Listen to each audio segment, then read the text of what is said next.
ঈদের আর কয়েকটা দিন আছে, শপিং তো করতেই হবে না, ছেলেকে তো দিতেই হবে। আমরা না নেই কিন্তু ছেলেকে তো শপিং করতেই হবে, আর ও মানবেই না। তো ঈদ একটা সবচেয়ে বড় জিনিস, টাকা থাক চাই বা না থাক যেভাবেই হোক ছেলেকে নিতেই হবে।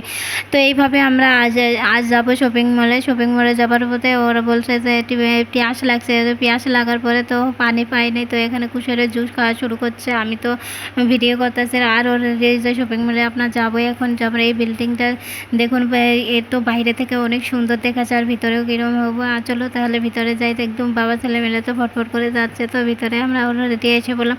আসার পরে দেখুন এত সুন্দর, আমরা দোতলায় যাবো, দোতলায় পরে লিফটে চড়ে পেলাম, লিফটে চড়ার পরে দোতলায় যাবো। দোতলায় একদম ছোটো বাচ্চার কাপড় অনেক সুন্দর সুন্দর।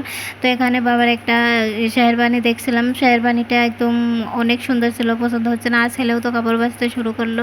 শুরু করার পরে এদিকে দেখুন আমি তো এগুলো কাপড় দেখে একদম পাগল হয়েছিলাম। যে যাই হোক, আমার তো মেয়ে বাচ্চা নেই, আল্লাহ দোয়া করবেন আমারও যদি একটা মেয়ে বাচ্চা হয়। তো এইভাবে আমি দেখে একদম পাগলের মতো ওদিকে যাচ্ছে, আরও আমাকে ভিডিও করছে। এইখানে পার্টসগুলো অনেক সুন্দর। এই পর্যন্ত ভিডিওটা। আল্লাহ হাফিজ, আসসালামু আলাইকুম।